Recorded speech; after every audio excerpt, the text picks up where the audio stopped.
respecté conseil constitutionnel mais kaddu yi nga xamante ni président Macky Sall jamono jooju nekkoon candidat yëkkati woon ko tegoon ko ci kaw conseil constitutionnel nekkul ay kaddu yoo xamante ni kaddu yu teggin la. non ñun bu ñuy respecté conseil constitutionnel dañ koy respecté parce que ay républicain lañ. mais duñ ko respecté parce que dañuy roy président Macky Sall. parce que bu fekkee moom dañ koy roy rek mën nañoo taxaw léegi wax lu ñu neex. parce que ñun duñu candidat à la présidentielle. bien sûr ñun. amuñu ambition wala boog amaguñu ambition nekk président de la république. mais moom bi muy jiiñ le conseil constitutionnel ne Ablaye Wade daf leen jox ay terrain jox leen ay salaire pour ñu defal ko lu ñu bëgg boobu moom mi ngi wut pour jiite Sénégal. donc tey ça doit étonner personne que Ousmane Sonko wala Khalifa Sall wala Déthié Fall wala Bougane Gueye Dany wala Thierno Alassane Sall taxer les juges sénégalais de corrompus. absolument non warul bett kenn parce que soo dégloo la vidéo du président Macky Sall il dit que Ablaye Wade daf leen yokkal ay salaire daf leen ay terrain pour que li mu bëgg ñu defal ko mais ñii di opposé wu actuellement ils disent exactement la même chose.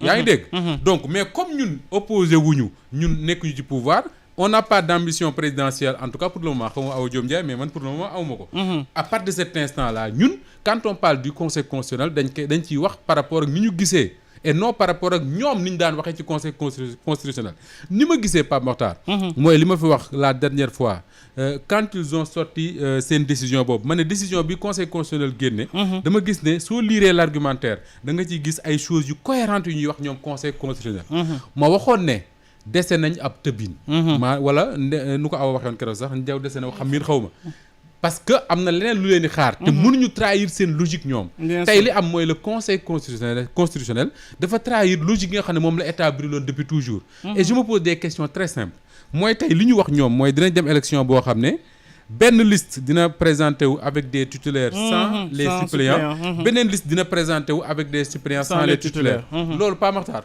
amul fenn c'est-à-dire que man xel nangu ko déglu naa ñiy wax ci droit ñëpp déglu ñu xam élection ñëpp gisaguma ku ne la lii am na ci menn réew beneen bi mooy tey même bu ñu accepté loolu am Pape Makhtar Yewwi Askan Wi dañoo am tête de liste il s'appelle Ousmane Sonko tête de liste boobu photoom moom mooy nekk ci bulletin yi noonu la élection législative demee d'ailleurs c'est tellement important que ni en 2001 Ablaye Wade bëggoon na def photoom ci bulletin wu législative yi soppi xaw ma lan soppi deux xaw ma nu ñu ko tuddee woon à l'époque Youssoufa Ndiaye moo doon président conseil constitutionnel ñu ne ko amoo ci droit parce que doo candidat ñu dindi ko def ci takkandeeram ak photo Idrissa Seck tey jii Ousmane Sonko moo jiite liste bi si le conseil constitutionnel wax il n'est pas candidat mais ay suppléants ñoo fay nekk candidat léegi qu'est-ce qu'on va faire dañuy def ombre Ousmane Sonko wala dañuy def photo Ousmane Sonko mi dul candidat wala dañ naan bulletin wu Yewwi du ngeen am photo mais nañu wax loolu mooy lan loolu mooy lan c'est-à-dire que man j'ai lu depuis le week-end pour comprendre ce qui se passe mais lii kenn mësu koo gis ci Sénégal et le drame maintenant mooy lan Pape Mokhtar waaw mooy su ëllëgee su élection amee man mën naa présenté wu man ak yow Awa Diom Ndiaye war a nekk suñu suppléant ñu ne ko Awa jaru ko toogal sa kër jurisprudence titulaire rek doy na wala Awa miy titulaire mi suppléant bi ñëw présenté wu ñun titulaire yi ñu ne jaru ko jurisprudence loolu la fi conseil constitutionnel wax te plus grave encore mooy su ëllëgee dinañ dem élection ñu ne man Pape Mokhtar Awa Diom Ndiaye ñooy candidat yi ku nekk da nga war dan la laaj nga am 5 parrains maximum te ñi war a parrainer ñaata lañ 30 personnes Awa Diop ñëw indi 20 parrains man ak yow duñu am dëgg la bu Awa indee 25 te 30 rek la 5 des yi man ak yow dina am ku dul am ay parrains bien sûr loolu la CEDEAO bañoon ba mu tax ne suñu parrainage yu baaxul léegi le conseil nous dit le ministre de l'intérieur nee na de toute façon li ci yokk c'est pas grave donc liste bopp mën na jàll cela veut dire quoi que ni bu ëllëgee dinañ dem élection Yewwi Askan Wi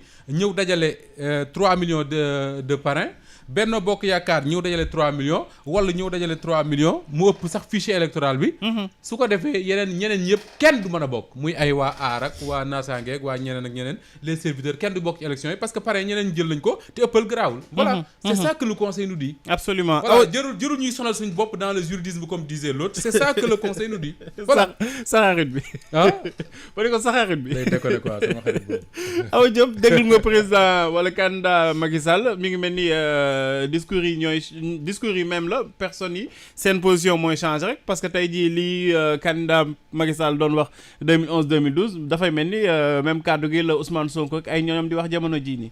su la neexee sax nga ne no comment parce que am na leen yoo xam ne t'as même pas besoin de t'appesantir là-dessus wala de commenter là-dessus parce que tey jii je dis que il a bien appris parce que li mu doon dénoncer tey il est en train de calquer comme c'est pas possible les mêmes choses mais en pire c'est ça le drame.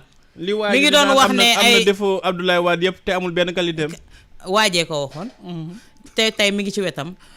moo ne policiers yi te man côté boobu surtout. moo ci gën a graaw quoi. moo di policiers yi nee na dafa am ñu leen infiltrer ñu solal leen ay tenue ñu rax leen. di dóor manifestants yi di leen rey. te c'est pas la même chose qui est en train de se reproduire. pire kay. 2011 avant muy ñëw xeex bi takkar naa sa ñaata bakkan ñoo rotoon. Wade kalo bleu la amoon ñi am lan nuñ ko tuddee sax. marron du feu. ñaata mort ñoo ci amoon. ñi nga xooxu fukk de. fukk ak benn lañ waxoon ñu ñàkk seen bakkan ci lan loo xamante ne luñ doon woote te mu nekkoon ca boobu mooy résistance. te awa soo ma ko baale rek ma defal la benn kii gis nga Wade fukk ak benn yooyu ñu wax ne ñoo ci dee. soo delloo waat ci taarix da ngay gis ne am na ñoo xam ne ci ay cortège. bien sûr lañ leen bëkkee ñu dee. et période kenn gi Sébikotane ci benn période bu kii la période bi ñu dee moo gën a gudd. absolument mais fii en 3-4 jours de manifestation mois de mars. lu mat fukki bakkan ak ñett wala ñeent daan nañu. cause yi bokkuñu. voilà te tey Pa Matar li ci gën a garaaw ci réew mi instant bi xam nga l'opposition appelle à manifester le 8. mercredi. du camp du pouvoir. ngay dégg ouvertement ñu ne recruter nañu seen ay nervis ñoom tamit pour faire face aux manifestants et personne ne réagit personne ne trouve à dire nga defee ne loolu logique la ci dëkk boo xamante ne dañu ne ci république la ñu nekk ci dëkk boo xam ne dañu ne démocratie am na fi. est-ce que loolu c'est acceptable est-ce que loolu c'est normal. ñoo xamante ne de l'autre camp taxaw carrément ouvertement sans se cacher ne la ñoom tamit recruter nañu ay nervis pour faire face aux manifestants ñële woote wuñu mortal combat de. résistance lañu woote. résistance lañu woote ak manifestation voilà manifestation dem ci benn bërëb. taxaw fa wax lu leen nakari ji wax seen ay discours ak yooyu lan moo fi jar tëkkoonte bi. lu tax ñoom ñuy tëkku pourquoi.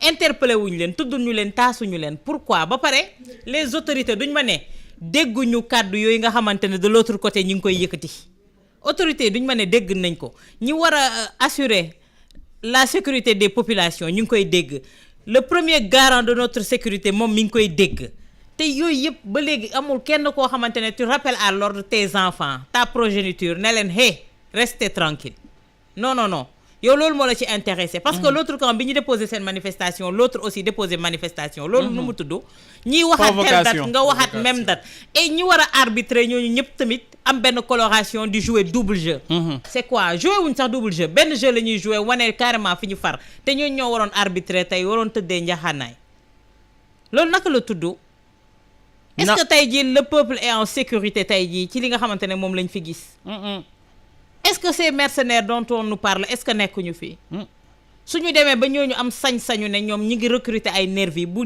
nit ñëw bërëb sàngam bu nit jaar bërëb sàngam dans quel pays sommes-nous est-ce que ñun ñoo moom suñu réew léegi wala dafa am une frange de la population ñoo ko moom di dicter leur loi peuple bi war a noppi emmuré wu si benn mutisme dootuñu waxati lu leen naqari amatuñu droit wax lu leen métti amatuñu droit léegi seen trop plein boobu moom mooy indi dérapage yi nga xamante ne moom la ñuy gis.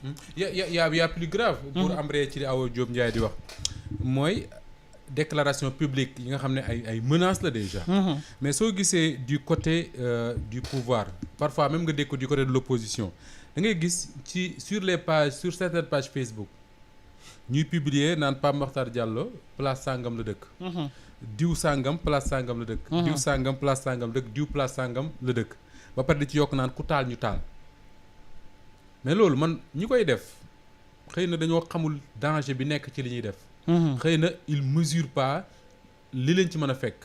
mais ñi nga xam ne ñoom lañ sant ci réew mi ñu sàmm kaaraange doomu aadama parce que sàmm kaaraange mooy anticiper sur certains faits ba ñëw doo toog ba lenn am nga naan sàmm kaaraange tey ñooñu doo gis ñu def le plus petit effort pour identifier qui se cache derrière ces profils là ñooy wax naan kër diw fii la nekk su ngeen taalee ñu taal tey su amoon une petite enquête rek une petite enquête di nga mën a xam ne diw mii de moo bind ci Facebook ne Moustapha Diop place sàngam la dëkk fii lay jaar fii lay jaar. yaakaaroon dañ leen ko sant. ak ku leen ko mën di sant te li may wax nii je le dis pour aussi bien ñi nekk ci pouvoir bi que ñu nekk ci opposition bi. mais bien sûr et plus grave. bi mbir yooyu amee man gis naa ñu tudd ci un responsable du parti au pouvoir. un responsable du parti au pouvoir moom s'il ne fait pas l'effort de démentir ça ne moom il n'a rien à voir avec ça ñi nga xam ne ñoom la ñu dénk kaaraange doomu aadama yi waroon nañu def effort woo ko. convoqué ko oui ne ko lan moo tax ñu la ciy tudd. mu démentir ne moom yoonam nekku ci su ko defee ñu rechercher qui se cache derrière ces profils là suñ ko xamee xam ne si opposition bi la bokk ñu jaar la ko ci yoon suñ xamee ci pouvoir bi la bokk ñu jaar la ko ci yoon mais nan nga mën a dégg ñu taxaw naan la Khalifa Sall mu nga dëkk immeuble sàngam. Ousmane Sonko mu nga dëkk quartier sàngam. Déthié Fall mu nga dëkk fa sàngam te li ñu lay wax Pape Mokhtar ñun ñi nga xam ne xam nañ les hommes politiques de ce pays là li ñu lay wax c'est pas des adresses créées de nu ñu ko waxee sax nii de. c'est des adresses précises. yoo xam ne yow leer na ñun ñii kii fi la dëkk. dëgg la léegi ëllëg bu ci benn defkatu ñaawteef. profito xëy na sax ki koy def xamul gravité bu luy def mais benn defkatu ñaawteef mën na ci profito dal ci kaw Pape Mokhtar. mais bien sûr wala mu dal ci kaw keneen. mais loolu xam nga lan la indi Moustapha la liberté des citoyens est menacée et mise à rude épreuve dans ce pays-là parce que tey jii benn citoyen sénégalais na xam ne il est traqué il est fiché il est suivi il est écouté tous les Sénégalais nag. et c'est dommage.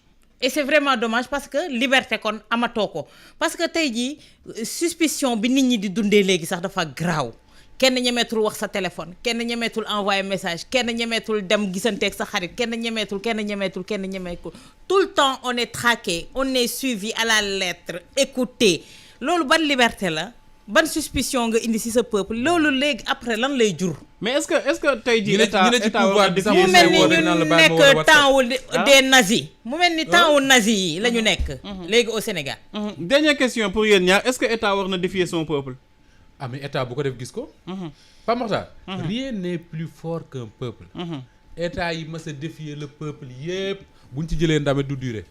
lu leer laa la wax. soo leen défier ñu sanctionner la à travers les urnes soo leen défier parce que tu as la police et la gendarmerie mais du dem. et là la meilleure réponse que je te donne c'est le président Macky Sall moo ko joxe woon. ci 2S la TV la toog ne la magie du clic. fera face à la toute puissance du fric et du flic. loolu mooy li am. ce clic là kat moo ko détenir c'est le peuple sénégalais. ñoom ñooy exprimer wu à travers les réseaux sociaux. ñoom ñooy exprimer wu ci urne yi. ce peuple là te peuple boobu Pape Mokhtar souvent bu ñu koy tudd dañuy fàtte ne takk der yi. ci lañ bokk. mais bien sûr. man dama yaakaar ne dafa fàtte bi mu toogee naan je vous ai compris au mois de mars. dañu am njaboot ci peuple boobu y a des choses yoo xam ne yal nañu yàlla yokk sutura. amiin mais man daal li ma gëm mooy. période bii ñu toll nii. mooy période wax. mooy période calme et j'ai bien aimé. ku artul di nga àtte. j'ai bien aimé cette lettre ouverte là bi nga xam ne Serigne Abdou Mbacké moo ko bind jëmale ko ci président Macky Sall parce que moment bi mooy moment wu rappeler ko moom président Macky Sall que ne li fi xew yépp ci responsabilité leen te su bëggee jàmm ak dal ci réew mi facilement da koy am te Macky Sall war naa ruus Sénégal ñuy garder la postérité di garder ci moom que ne bi mu nekkee président violence sàngam ak sàngam la fi am. dëgg la man j'aurais préféré wax naa ko fii awane ma da nga rafet njot ma ne ko j'aurais préféré que bu jugee ci réew mi ñuy garder ci moom autre chose que li nga xam ne moo nekk di xew. Aw Diop dernier mot. Pape Makhtar man dama bëgg président Macky Sall mu jël un peu de recul tey entourage am na ñoo xam ne c'était va-t-en-guerre et que le président se retire arrangé wu leen. na jël un peu de recul jël retraite mën nañ ko tuddee retraite spirituelle dem toog ci ruqam écarté ñi nga xamante ne entourage am ñooñu la ces va-t-en-guerre là ñi nga xamante ne taal moo leen tax a jóg ndax seen intérêt ci loolu la nekk ndax amuñu benn compétence te àdduna du neex ba ñu jiitee réew pour Sénégal par procuration rek lañ fi nekk di donner des ordres ñooñu la leen écarté xool ba muy dagaan baatu askan wi ni mu gàddoo woon mer gàddoom di wër ni mu gàddoo woon dàllam dugg ci biir àll bi di ut dagaan baatu askan wi di xool leur souffrance xam te ne souffrance boobu rien n'a bougé d'un iota au contraire su deltuwul ginnaaw su gënul avancé kon kenn du ko wax na dugg ci ruq mën a kanam nag jël li nga xamante ne mooy li amoon 2000 bi muy mer di génn PDS en 2009 li ko taxoon a génn na xool foofu ni ko askanu Sénégal jàppale woon gunge ko mu fay leen li ni mel te bañ a déglu ñi nga xamante ne c'est des va-t-en-guerre te waxtu wi jot na de mais aw man dama gëm benn affaire moo di ne gis nga réew mi li muy metti li mu bare ay sénégalais yu mere président Macky Sall. waaw gis nga bu tënkoo ci charte réew mi respecter kàddoom ñu organiser élection bañ cee bokk dem les sénégalais retiendront plus du président Macky Sall moo fi tabax stade sangam moo fi tabax nangam ak nangam que li nga xam ne moom lañ nekk di wax nii depuis 16 heures. et loolu ñi nga xam ne ñoom ñoo ko wër naan way nangam ak nangam am na droit présenté woog di def lii na ko defante opposition mënuluñ ko dara peuple moom la ñu àndal ak yooyu gis nga ñooñu. étincelle bi njëkk a tàkk yàlla bu mu tàkk. ñoo koy njëkk a wan ginnaaw. ni ko defee président Abdoulaye Wade. mais Macky Sall xam na loolu il a vécu avec Wade. fi may daanele Pa Matar xam nga Abdoulaye Wade lu tax mu resté dans le cœur des Sénégalais. waaw humanisme bi mu amoon. dëgg la. kii nag dellu jéem a cultiver un peu d'humanisme. jërëjëf Awa Diom Ndiaye jërëjëf.